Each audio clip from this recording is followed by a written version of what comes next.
Well, hey guys, I'm here with John Armitage. We're at Central Baptist Church in Jacksonville, and you're the worship pastor here. So, John, if people don't know you, tell them a little bit about yourself. Yeah, I'm originally from Jasper, Texas, so the other part of East Texas.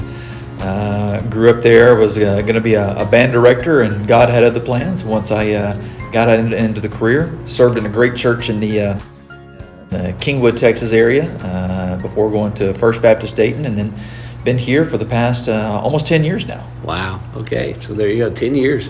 Yeah. How about that? You're like the old man on staff these days. You know, we've had a lot of longevity in staff here, so I'm actually not one of the longer serving staff members here.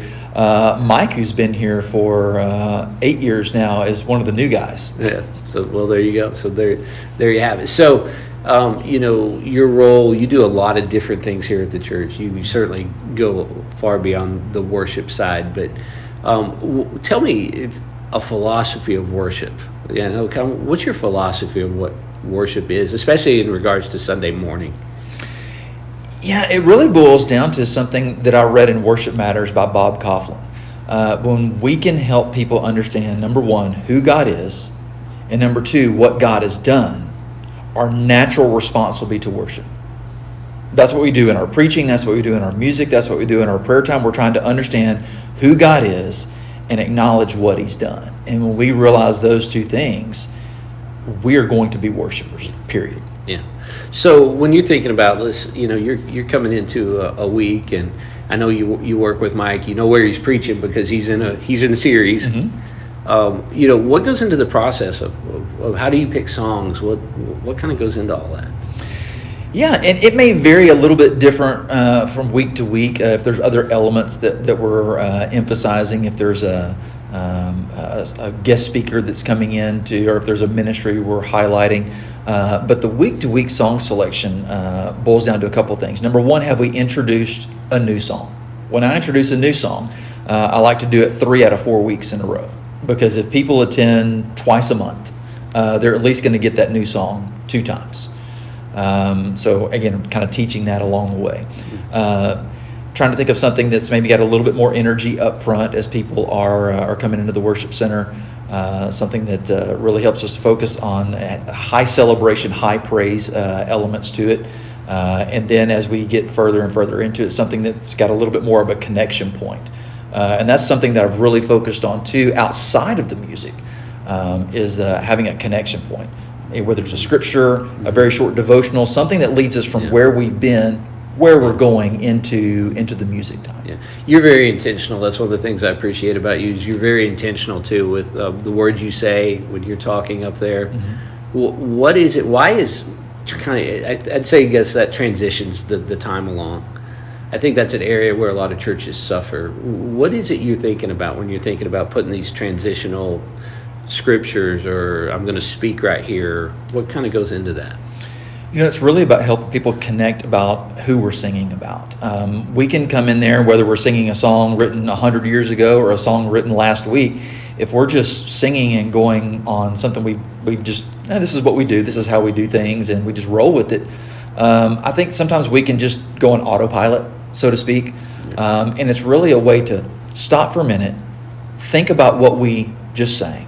Think about what God has done for us.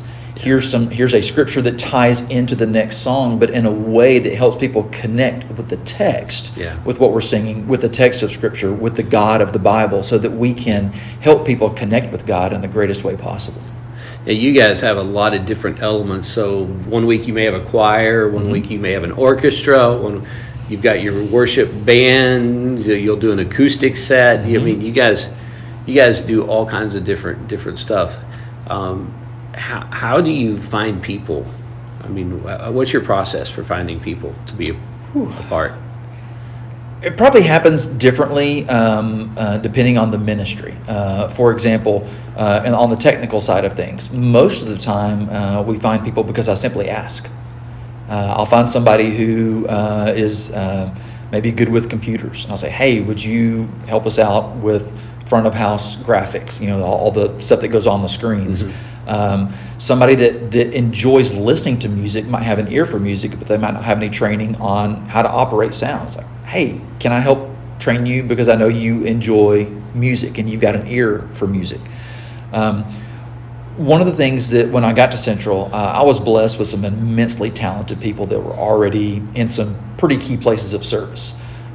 So that was a good starting point because excellence does breed excellence. It's kind of like going and you hear a great speaker. It's like, man, we are attracted to someone who's a good communicator. We are naturally attracted to good quality music, good quality media.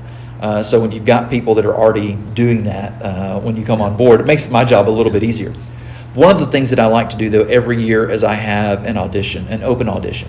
Doesn't mean somebody can't onboard any other time, but that's just my way of saying, hey, we're not a closed group. If you want to sing on a microphone, if you want to play in the rhythm section, here's a time for you to audition. And honestly, the people are our best recruiters. That's how we've gotten a majority of our tech crew. Hey, I know somebody who enjoys doing this. Is that okay if I invite them? And my answer is absolutely yes. You find them and we'll find a place to plug them in. Yeah, musicians know musicians, technical people know technical people. It's kind of how it works that way. They do. So, and you mentioned about the various styles of things that we do, and that's also intentional. We want to vary things up within who we are. We want to be authentic to who we are. But again, we've got enough people and that are in positions where they can do so many different things. Well, we'll do one Sunday with the new multi-gen choir that we've just launched to tremendous success. The following week, it may be back to our regular microphone, vocals, and rhythm section. 2 weeks later, it may be an acoustic group. And it helps to vary things up just a little bit while still doing a lot of the same music we do, but it's presented in a different way. Kind of like the acoustic set coffee house vibe we had. It just makes it's the exact same songs feel and sound a little bit different. Yeah, that's great. So a lot of our churches out here though are like, man, I wish I had the ability of Central Baptist in Jacksonville, but we don't have that many people. We don't have, we're lucky to find someone to lead a few songs on Sunday. What would you say to a church that's struggling to find any hope in their worship service, or what to do next, or what can they do? Yeah, there's a couple thoughts. Number one, start where you are. I mean, again, you've got to recognize who you are. It's easy for me to even go to a worship conference and have all these ideas of like, man, they did this. Well, they also have 5,000 to 10,000 members at a mega church and can do all these things that we can't do. And that's not being true to who we are. So each church has its own unique DNA, its own unique culture that we're trying to reach. So understand, who you're trying to reach and be authentic to who you are. Number two, if you don't know, ask. And I love to be a resource for other churches. And my goal is not to, hey, come do what we do because we do it right. No, there are a lot of things that we do well, but there are some things that we don't do well. And part of what I would like to do is be able to resource other churches, trying to figure out, okay, what works for you guys? And is there something that, whether it's a technology I may know about, or a recruiting tool, or if there's a person I know in this area that might be able to come and help a church out. That's what I would love to be able to do. Well, fantastic. Because I think there's a lot of tools that some of our smaller churches could use, but they don't know how and they don't know where to get started.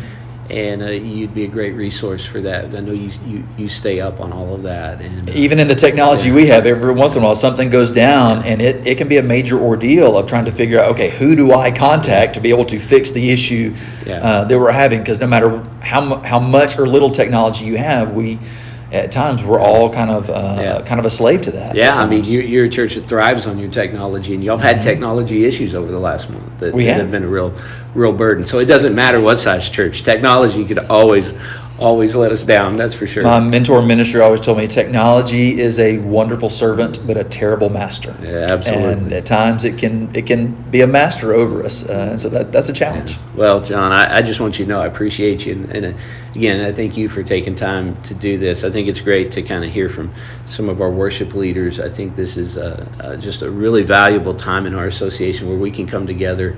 We want to not just support pastors and churches, but we want to support those who are are helping lead people into God's presence every week. And so I'm just grateful for you.